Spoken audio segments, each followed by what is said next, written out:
اللہ الرحمن الرحیم۔ السلام علیکم ورحمۃ اللہ وبرکاتہ۔ نماز تہجد کی اہمیت اور فضیلت۔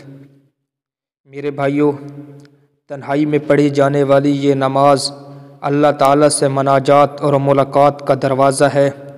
حدیث نبوی صلی اللہ علیہ وسلم میں اس کے بہت زیادہ فضائل بیان ہوئے ہیں۔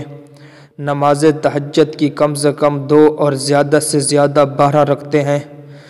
بعد نماز عشاء بستر پر لیٹ جائیں اور سو کر رات کے کسی بھی وقت اٹھ کر نماز تہجد پڑھ لیں۔ بہتر وقت نصف شب اور آخری شب ہے۔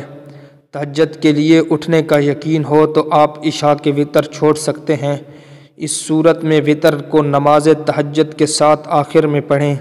یوں بشمول 8 نوافل تہجد کل 11 رکعات بن جائیں گی۔ رات کا اٹھنا یقینی نہ ہو تو وتر نماز عشاء کے ساتھ پڑھ لینا بہتر ہے۔ ام المؤمنین حضرت عائشہ صدیقہ رضی اللہ عنہا روایت کرتی ہیں کہ حضور نبی کریم صلی اللہ علیہ وآلہ وسلم ہمیشہ رات کو 11 رکعت پڑھتے تھے۔ ایک رکعت کے ساتھ تمام رکعات کو طاق بنا لیتے۔ نماز سے فارغ ہونے کے بعد دائیں کروٹ لیٹ جاتے حتیٰ کہ آپ کے پاس مؤذن آتا، پھر آپ 2 رکعت نماز سنت فجر مختصر پڑھاتے۔ تنہائی میں پڑھی جانے والی یہ نماز اللہ تعالیٰ سے مناجات اور ملاقات کا دروازہ ہے۔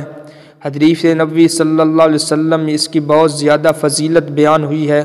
حضرت عبداللہ بن عمر رضی اللہ عنہ سے روایت ہے کہ حضور نبی کریم صلی اللہ علیہ وآلہ وسلم نے فرمایا، اللہ تعالیٰ کو تمام نفل نمازوں میں سب سے زیادہ محبوب نماز صلاۃ داؤد علیہ السلام ہے۔